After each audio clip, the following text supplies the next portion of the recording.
And joining us is Herbert Lambert from New York City Transit, or MTA.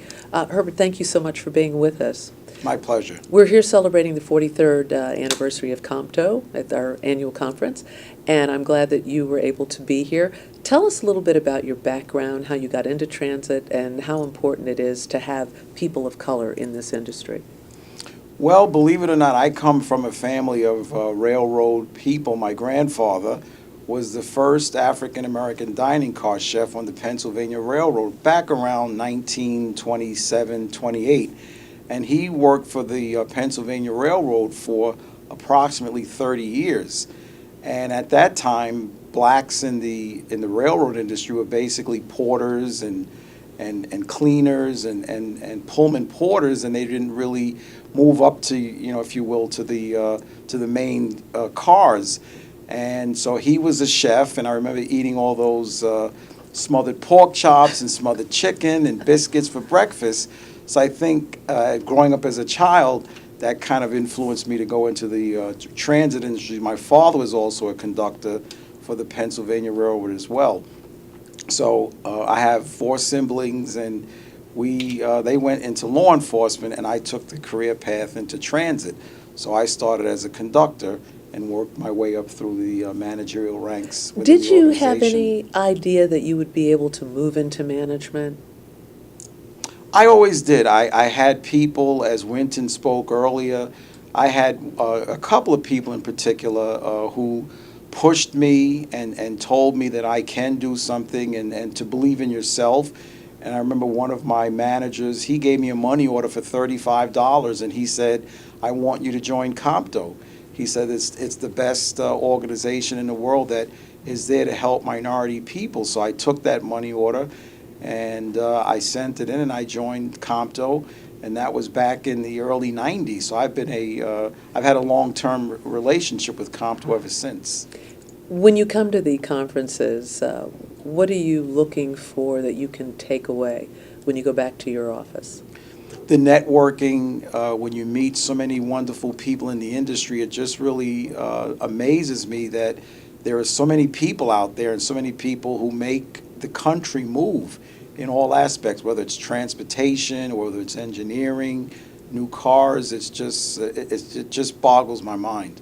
Now, one of the things that we have is the city internship program. Why do you think that's so important? They're our future.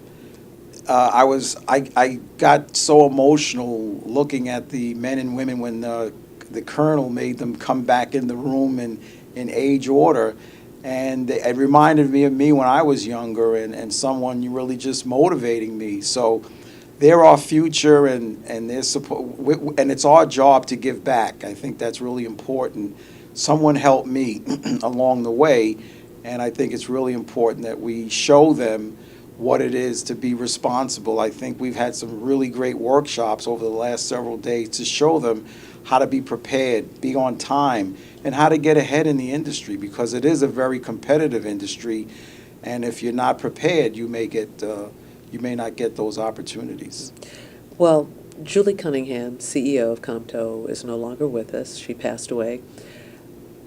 What are some of your memories of Julie?